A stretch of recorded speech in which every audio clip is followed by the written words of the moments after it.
fermez. Il se repose, vous aussi. Oui, je peux faire pareil.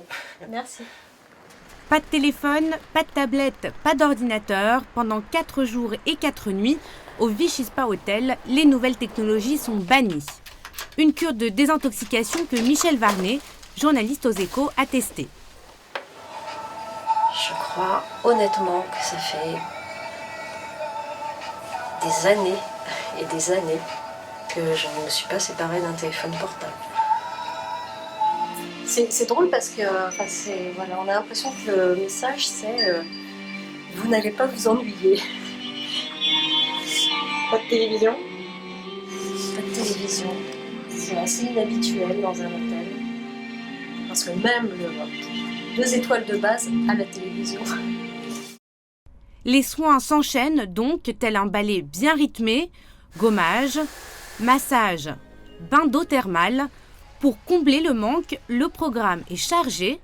La curiste repart aussi avec quelques exercices appris durant une séance de sophrologie. Vous pouvez vous poser vos affaires ici si vous le souhaitez, si vous avez une carte.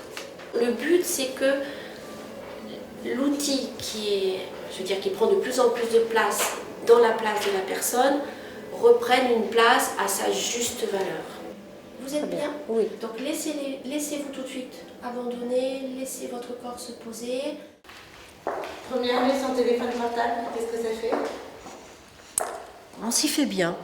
C'est pas désagréable. En fait, on pense à autre chose. Et on se rend compte que la raison pour laquelle on est toujours en fait à vérifier son téléphone, c'est un peu de l'ordre de la manie. C'est la prévention du burn-out, ce syndrome de surmenage aigu qui est à l'origine de ce programme. Sa cible, les CSP+, de 35 à 50 ans, en mesure de débourser près de 1 500 € avec la demi-pension. Une expérience comparable, selon la direction, à une cure d'amaigrissement. En fait, on dit mais quel est l'intérêt, on peut le faire chez soi, etc. Sauf que je répondrai à cela, quelqu'un qui veut mincir, qui a un problème de surcharge pondérale ou qui veut simplement perdre quelques kilos, vous allez me dire on peut le faire chez soi, mais y arrive-t-on vraiment? Si les personnes me disent si vous pouviez me laisser mon téléphone 1 heure par jour dans le cadre du digital detox, mais que non, c'est pas possible. C'est comme si par exemple, si la cliente vous dit vous pouvez me donner mon petit muffin que j'adore tous les jours à 18h, non. Et le résultat semble concluant. Alors au début, oui, j'ai pensé à mon téléphone, mais de façon très compulsive. Vérifier qu'il est bien dans mon sac, vérifier qu'il est dans ma poche, sentir que j'ai un message qui est arrivé. La deuxième journée, déjà, on a intégré le fait qu'on ne l'avait pas. Là, c'est vraiment prendre un moment pour soi, parce que parfois on a l'impression de prendre des moments pour soi, mais on ne se coupe pas le lien.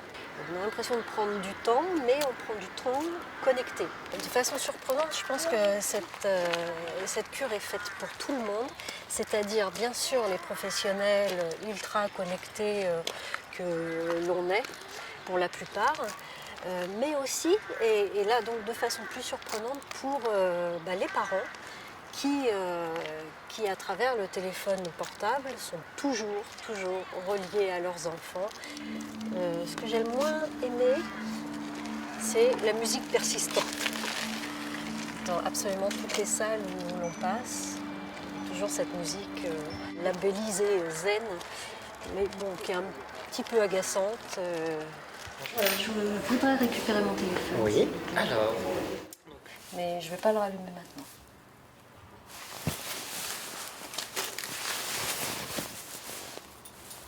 Voilà. J'ai plus grand chose à faire, j'ai plus de rendez-vous, j'ai plus de soins. Donc en fait, je suis tentée de rallumer mon téléphone.